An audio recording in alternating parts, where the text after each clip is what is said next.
Hi everyone, welcome back to the Internet Report, where we uncover what's working and what's breaking on the internet, and why.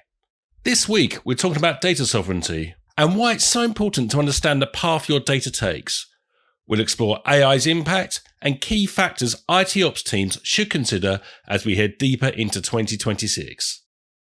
I'm Barry Collins, and I'll be hosting today with the amazing Mike Hicks, Principal Solutions Analyst at Cisco ThousandEyes. As always, we've included chapters in the episode description below, so you can skip ahead to the sections that are most interesting to you. And if you haven't already, we'd love you to take a moment to give us a follow over at Spotify, Apple Podcasts, or wherever you like to listen.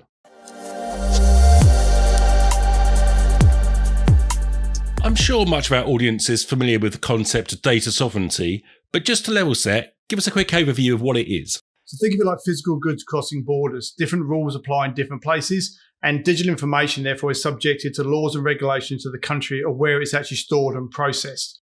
The fact then it's sort of data, there's all these laws in place in terms of paper records or physical records. Just because it's digital doesn't mean it doesn't have the same rules applied to it. Organizations themselves then have to sort of strike this balance between agility of innovation, but they also need to make sure that they have enhanced control over their digital infrastructure data. So they want to use these sort of best-in-class services, AI capabilities, so they can access new features. But what they can't do is sort of sacrifice compliance or expose themselves to legal risks by actually having their data in different places. Governments themselves can sort of exercise these legal control over data within their borders. This is going to include requirements for where certain types of data must be kept, how it can be accessed, and by whom, so by law enforcement regulators or even in civil disputes, and obviously under what conditions they can access it there. Depending on what that data is, there's going to be sort of different sensitivities applied to it. So highly sensitive data typically must remain within the country itself. So we're talking about things like health records, financial transactions, government citizen data, things like tax records and biometric information. Then you have medium sensitivity data, and this may have conditional requirements. So, employer personnel information might be able to transfer between countries as long as it has adequate protections around it. And then customer contact details may require consent, so people can opt in, and then you're allowed to transfer that data around there. Then at the other end of the scale, you have the lowest sensitivity data. So this can then include things like aggregated analytics, anonymized data. So, the same effect with data could be treated in different ways depending on the context of itself. So how it's actually passed across there. This is going to then have different impacts on how that data is stored, then how and whom people can access it there. It really isn't a one size fits all. It depends on the type of data and what type of access is actually required itself. Now, there's also a critical shift we need to talk about here, which is data sovereignty isn't just about data at rest. So all the legislation and all the requirements typically resolve around data at rest. So therefore, we then got to talk about how do we get the data from point A to B? How do people access it? So it is also then about this, what we call data sovereignty in flight. And this is kind of an emerging frontier of this data sovereignty areas there. We need to be able to understand specifically where it's actually going. And that's really what I want to look at and sort of unpack as we go through today. We've often talked on this podcast about the importance of visibility over your entire end-to-end service delivery chain. Explain why companies' data may take routes they don't expect. So let's dig into that data in flight. Why does data take those unexpected routes? As we said, most regulations focus on that data at rest, where it's actually stored. Is my data within a German data center or is it in a US one? And encryption at rest and sort of physical security and access controls, all those around there. But because data is constantly moving between these systems, locations, users, we have these highly distributed environments there, from edge collection points to central processing, between different microservices, the distributed applications, different dependencies. All these different data need to be required and accessed from different geographic locations.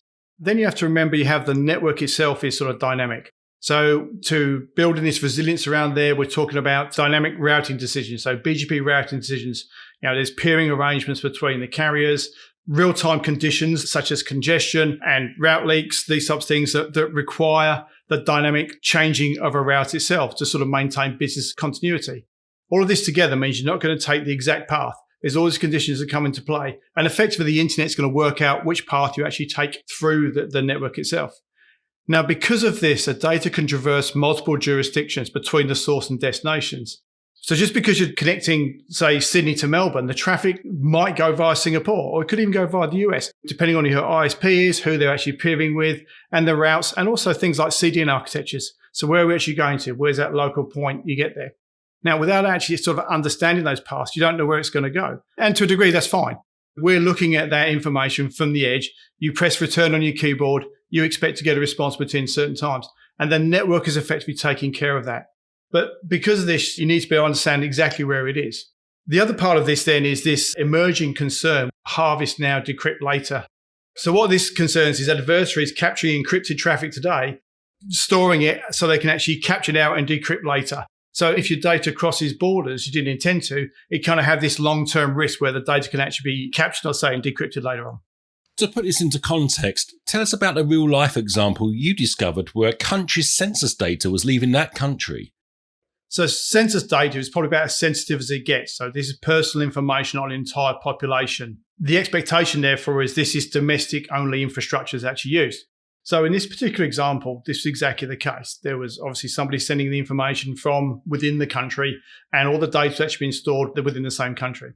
When I actually looked at what was happening with this network connection, again, it was actually the data at rest was specifically going and staying within country. When I actually looked at the path, it was actually coming out of the country, leaving the country and being backhauled through the provider's network through a different country and then back into the country itself before it went to the data at rest.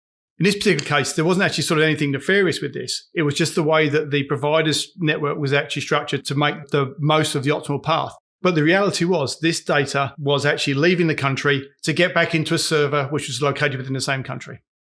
What are the different factors you must consider when choosing a path you want your data to take? So let's be honest about this, what choosing actually means here.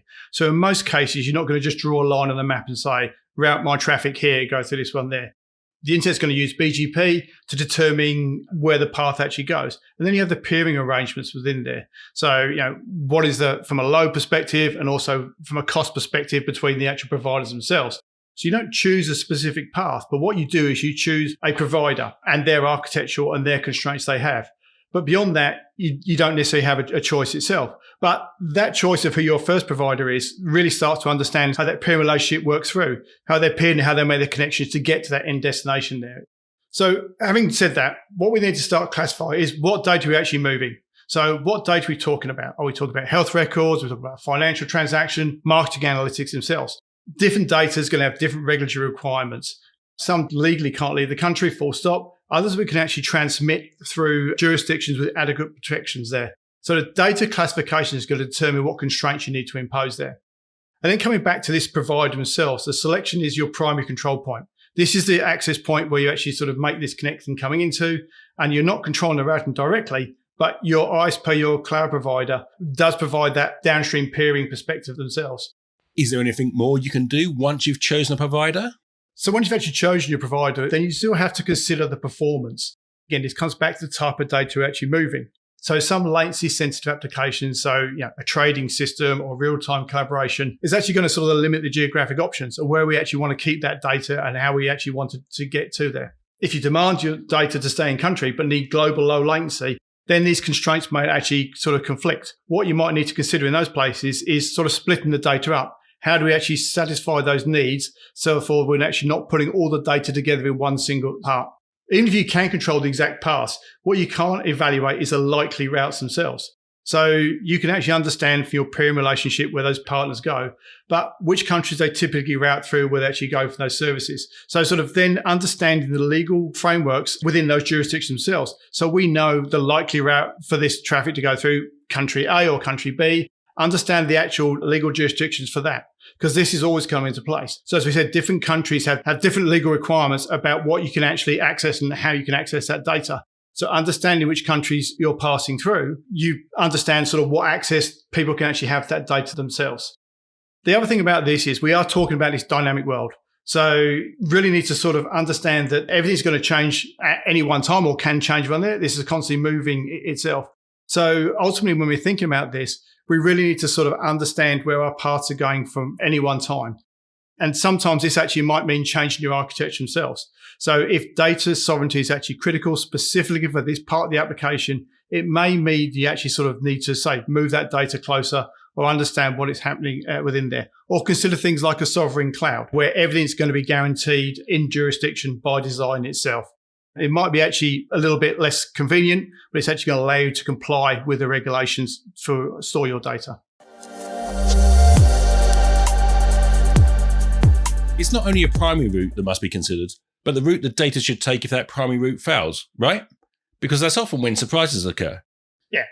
The primary paths are usually well planned and documented. You know where you're going out to from there. And you've probably done due diligence on that primary connectivity, which path we're going to take. But then you have these situations, to maintain business continuity where you're going to fail over a route itself. And these are often triggered by some automatic process. So it could be during an outage or it could be during congestion. So because of this, it's not that they're specifically not tested, but you're not maybe looking at or understanding the path at that moment in time. So because this is constantly changing or something happened, there's something's occurred to cause it to trigger and to roll over to this failover, which actually then could have actually induced something else, which meant this failover path is active, but now we're going through a different path. We actually don't necessarily understand where it's going through. The backup routes may not actually respect the same sovereignty policies. The backup could be potentially through whatever's available. Therefore, we're going through different carriers. They have different peer relationships, and the geographic diversity is going to mean jurisdictional diversity as well.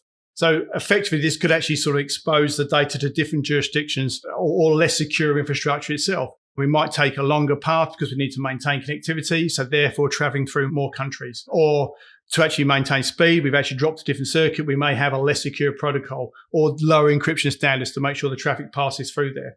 So when we're thinking about the DRP planning, you've got to intersect that with data sovereignty. So the disaster recovery plan needs to account for where the failover is going to send the traffic to. The mitigation strategy is, can I shift to a specific backup ISP and still maintain that sovereignty? So you might need to accept that you're going to have a degraded performance to maintain compliance. So it's coming to this trade-off between availability, performance, and sovereignty to sort of understand that overall system itself. You could arguably once have assumed that if your data was end-to-end encrypted, it didn't really matter which path your data took from a security standpoint. Explain why that's no longer the case. End-to-end encryption is going to protect the payload content. So we have the certificates, the VPNs, application layer encryption. They're all critical and they're all there. So if someone's going to intercept your traffic, they actually can't read the payload, but that's not everything that's involved in there. The metadata is still visible, even with encryption. So we can see things like the source and destination IP addresses, the actual volume of data, and the timing patterns of traffic, the duration of frequency of the communications. So you can actually put those together to sort of understand sort of specific patterns. But then we also have this concept of certain jurisdictions have lawful intercept requirements. Even for encrypted traffic, some countries actually require the capability to intercept.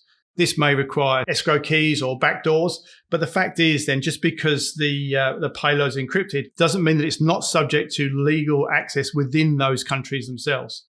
Then we have this aspect of quantum computing, and this really changes that threat model itself. The current encryptions assumes that factoring large numbers is computationally infeasible. Now, what quantum computing is actually sort of introduced to us there is that they can actually break that assumption. So this is where we have that harvest now, decrypt later, where the data captured could be readable in like a few years' time.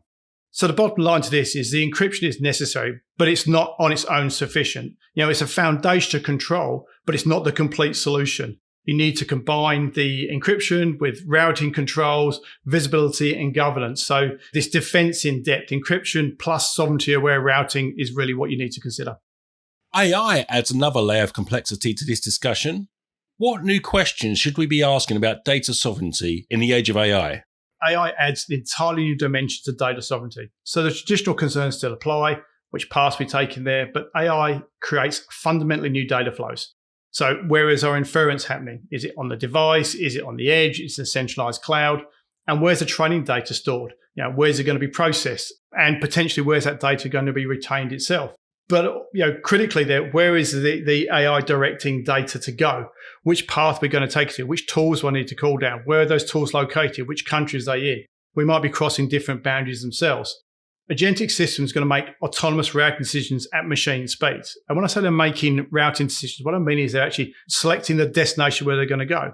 And the inference or the reasoning engine there, they're actually making a choice of the endpoint they need to do to complete the task they've been asked to do.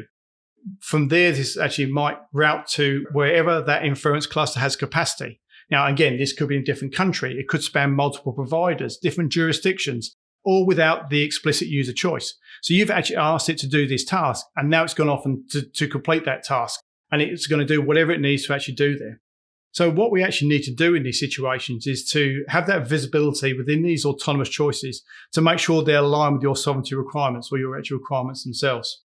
The other thing to consider there is the data sharing between AI providers and infrastructure partners. So your AI vendor might actually use another company's infrastructure.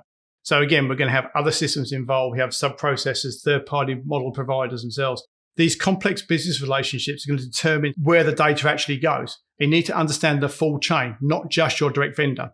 So we're talking about the ISP provider themselves, where we're saying, okay, we can look at there and then we understand the peering relationships that we have. We can see from there. All of a sudden, we have these different dynamic chains effectively coming in place. And then we have the services built on top of services themselves. So we really need to understand everything that's going through there.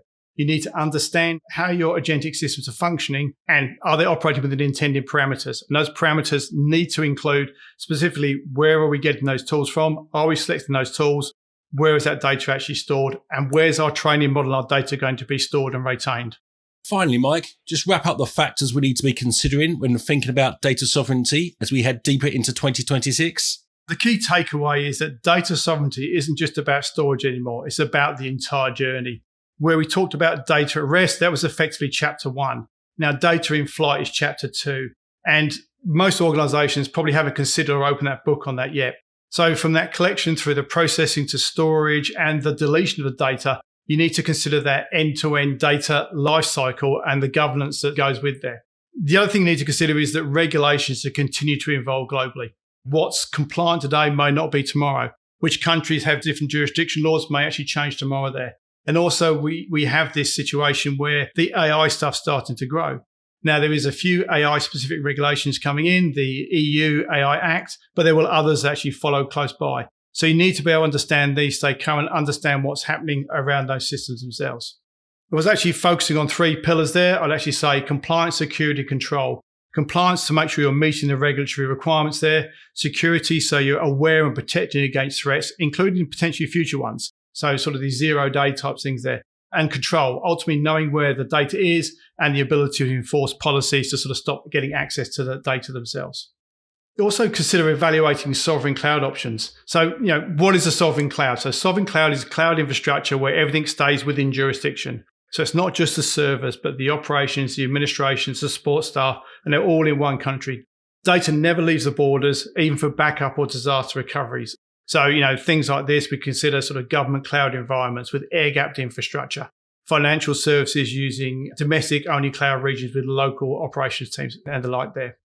Really start to sort of understand the routing policies and align those with the data governance. Don't leave the routing to chance. Specify the requirements for primary and backup paths themselves. Use BGP communities and traffic engineering to sort of influence the routing wherever you can. So my key takeaway for data sovereignty isn't just about storage anymore. We said data at rest is necessary, but it's insufficient. The way that applications, distributed systems operate today means that data is constantly in flight. So you need visibility and control over that entire journey themselves. From the collection through the processing, the storage and deletion, it's really about that end-to-end lifecycle governance. And that's our show. Please give us a follow and leave us a review on your favourite podcast platform. We really appreciate it. And not only does this help ensure you're in the know when a new episode is published, it also helps us to shape the show for you.